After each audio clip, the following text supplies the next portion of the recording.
आदमी ने तेज तलवार ऊंचा उठाया जो रानी को मारना चाहता था। अचानक एक लड़की प्रकट हुई जो रानी के सामने आ गई। लड़की का शरीर तुरंत जमी और तलवार जब बर्फ पानी से स्पर्श हुई तो वह सीधे टूट गई। साथ ही आदमी भी उड़ गया। होश में आई रानी ने मुड़कर देखा कि उसके लिए घातक हमला रोकने वाली उसकी अपनी बहन अन्ना थी। माता पिता के निधन के बाद बहन उसका एकमात्र परिवार थी, लेकिन उसने कई बार बहन को चोट पहुंचाई।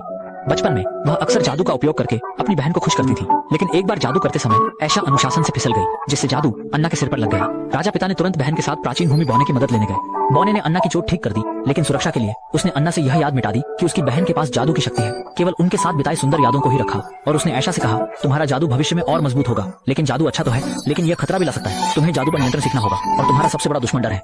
ऐशा की सुरक्षा के लिए राजा ने महल को बंद कर दिया, नौकरों को बर्खास्त कर दिया, ऐशा को अकेले कमरे में बंद कर दिया, यहाँ तक कि उसकी बहन अन्ना से भी मिलने नहीं दिया। अन्ना बार बार अपनी बहन के साथ खेलने आई, बार बार दरवाजे पर ठुकरा दी गई। उसे समझ नहीं आया कि आखिर क्यों। कल तक वे बेहद घनिष्ठ थी, लेकिन एक दिन जागने पर उसकी बहन ने उसे अनदेखा करना शुरू कर दिया। लेकिन इस समय बहन की स्थिति और भी गंभीर होती जा रही थी। थोड़ी सी भी खिड़की को छूने से वह जमी हुई हो जाती थी। पिता ने उसके लिए विशेष दस्ताने पहनाए। जल्द ही दोनों बहनें बड़ी हो गईं और बहन पहले से ही अपने कमरे में बंद रहने वाली बहन की आदत बन चुकी थी। मई पहले से ही घर में बंद बहन के आदी हो चुकी थी। उस दिन राजा और रानी समुद्र यात्रा पर निकलते समय समुद्री आपदा का सामना किया। पति पत्नी दोनों का निधन हो गया। छोटी बेटी एन्ना ने राजा और रानी के लिए अंतिम संस्कार किया, लेकिन बहन एल्सा अभी तक उपस्थित नहीं हुई थी। 3 साल बाद एल्सा वयस्क हो चुकी थी। एक बड़ी बेटी के रूप में उसे सिंहासन विरासत में लेना था। कई सालों से बंद दरवाजे को पहली बार खोला गया। सभी देशों के दूत नए राजा के राज्याभिषेक समारोह में भाग लेने आए। एल्सा ने सफलतापूर्वक सिंहासन विरासत में लिया, जबकि एन्ना ने आकस्मिक रूप से पड़ोसी देश के राजकुमार हांस से मुलाकात की। बिना दुनिया को जाने छोटी राजकुमारी ने तुरंत ही हैंडफुल राजकुमार को पसंद किया। दोनों पहली नजर में ही प्रेम में पड़ गए। उस रात एन्ना ने हांस को लेकर बहन एल्सा से शादी की अनुमति मांगी, लेकिन एल्सा को लगा कि उनका परिचय बहुत कम समय में हुआ है और एन्ना हमेशा अकेले महल में रहती आई है। उसे सच्चा प्यार क्या है ये समझ में नहीं आता, इसलिए उसने उनकी विनती खारिज कर दी।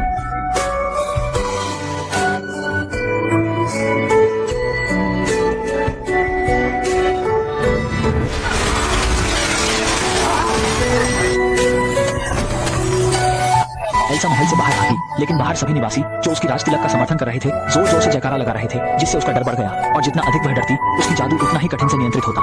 एक पल की लापरवाही में उसने फव्वारे को मूर्ति में बदल दिया और इस समय दुर्भावनापूर्ण वेस्टर्न ड्यूक ने पीछा करना नहीं छोड़ा। उसने जोर जोर से चिल्लाया कि एल्सा एक राक्षस है। एल्सा का जादू अनियंत्रित रूप से हमला करने लगा। जब उसने देखा कि निवासी डर गए हैं, वह डर के मारे शहर से बाहर भाग गई। जहाँ भी वह गई तुरंत बर्फ जमने लगी। जल्द ही पूरे राज्य को बर्फ में बंद कर दिया। एन्ना ने राज्य की सत्ता हांस राजकुमार को सौंपी और अकेली अपनी बहन की खोज में निकल पड़ी। रास्ते में अप्रत्याशित घटनाओं का सामना किया। न केवल उसने घोड़ा खो दिया, बल्कि नदी में गिर गई। सौभाग्य से उसे जीवन में सबसे महत्वपूर्ण व्यक्ति क्रिस से मिलने का मौका मिला और इस समय एल्सा ने आसपास के लोगों की बंदिशों से छुटकारा पाकर पूरी तरह से अपने आप को मुक्त कर लिया। उसने हाथ हिलाते ही जादू से एक बर्फीली महल बना दी। दर्जन बरसों के दबाव को आखिरकार उस क्षण में छोड़ा गया।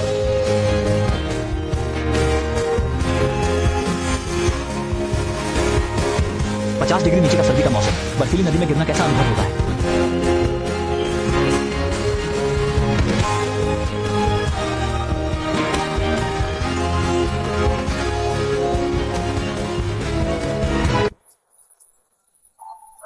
प्रिंसेस एन्ना इस अजीब परिस्थिति का सामना कर रही थी। पहले गर्मी अचानक से सर्दी में बदल गई, अब बर्फीली नदी में गिर गई। सौभाग्य से पास में एक किराना दुकान थी, जहां से उसने खुद को संभाला।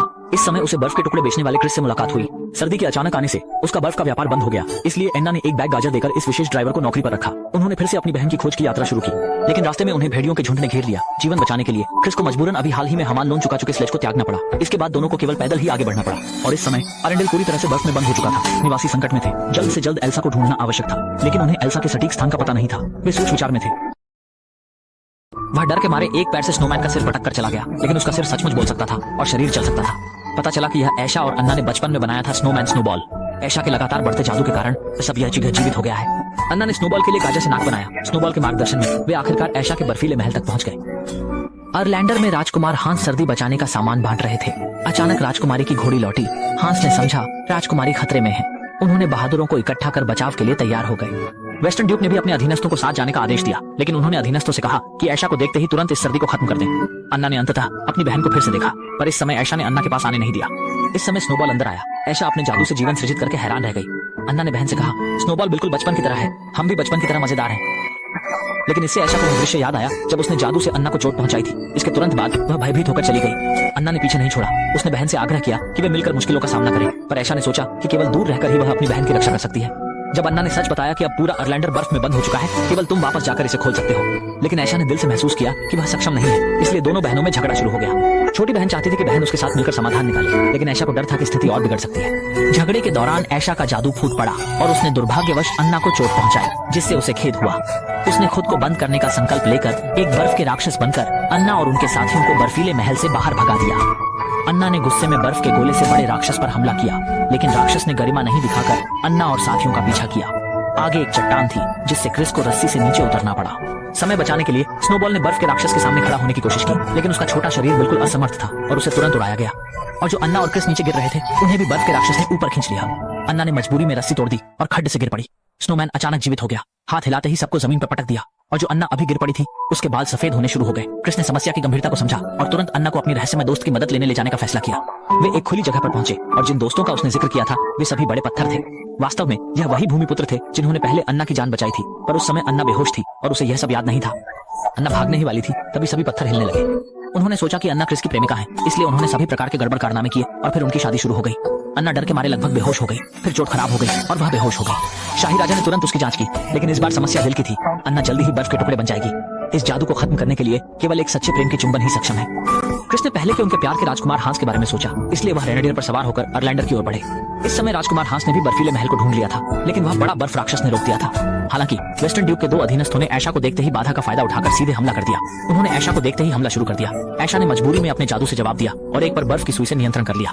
स्पष्ट रूप से ऐशा उन्हें चोट पहुंचाना नहीं चाहती थी। इस समय हांस और उनके साथी महल में घुसे और देखे कि वेस्टर्न के अधीन राजकुमारी पर हमला होने वाला है। हांस ने तुरंत बाहर दौड़कर धनुष बाण से बर्फ की लाइट को निशाना बनाया, जिससे ऐशा मारी गई। जब वह जागी तो पाई खुद को कैद में लोहे की जंजीरों में बंधा।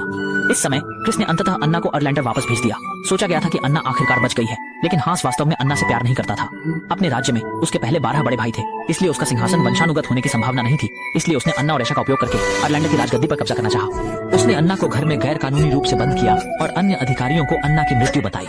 अंतिम क्षण में शादी कर ली और अब क्वीन ऐशा को फांसी की घोषणा की। जब वे ऐशा को बंदी रखने वाले जेल में पहुंचे तो ऐशा ने जेल तोड़कर भाग निकला, जबकि अन्ना की स्थिति दिन प्रतिदिन बिगड़ती जा रही थी। शुक्र है स्नोबॉल समय पर पहुंच गया। उसने जान जोखिम में डालकर चिमनी जलाकर अन्ना के जीवन को अस्थायी रूप से बचाया। दूर जाकर क्रिस को रेनेडियर ने रास्ता रोक दिया। तभी उसे एहसास हुआ कि तूफान ने पूरी तरह से अर्लैंडर को ढक दिया है। उसने जल्दी से रेनेडियर पर सवार होकर वापस लौटने का फैसला किया। इस समय अन्ना का शरीर लगातार कमजोर हो रहा था। केवल सच्चे प्रेम की चुंबन ही इस जादू को खत्म कर सकती है। स्नोबॉल को अचानक क्रिस की याद आई। क्या वही तो सच्चा प्यार नहीं है? तुरंत उसने अन्ना को लेकर महल से बाहर निकलकर क्रिस को ढूंढने का फैसला किया। इस समय क्रिस भी महल की ओर बढ़ रहे थे, लेकिन भयंकर तूफान ने बर्फ की सतह को लगातार तोड़ दिया था। रेनेडियर ने देखा कि आगे की बर्फ पूरी तरह से फटी हुई है, इसलिए उसने बर्फ के एक टुकड़े पर कूदकर क्रिस को दूसरी ओर पहुंचा दिया, लेकिन खुद बर्फीली नदी में गिर गई।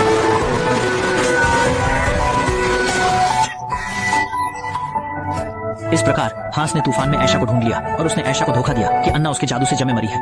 दुखी और पछतावे में लिपटी हुई ऐशा जमीन पर ढह गई और तूफान भी धीरे धीरे थम गया। अचानक हांस ने तलवार उठाकर ऐशा पर हमला किया। क्रिस के पास भागती अन्ना ने बहन संकट में देख बिना सोचे ऐशा को रोक दिया।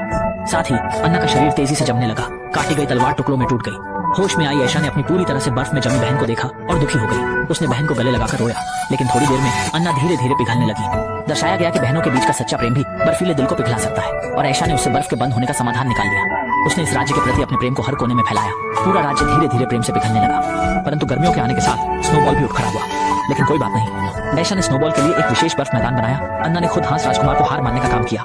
निश्चित रूप से घिनौना वेस्टर्न ड्यूक को भी उचित सजा मिली। अन्ना ने क्रिस को नवीनतम स्लेज उपहार में दी, जो उसका सच्चा प्यार हो चुका है।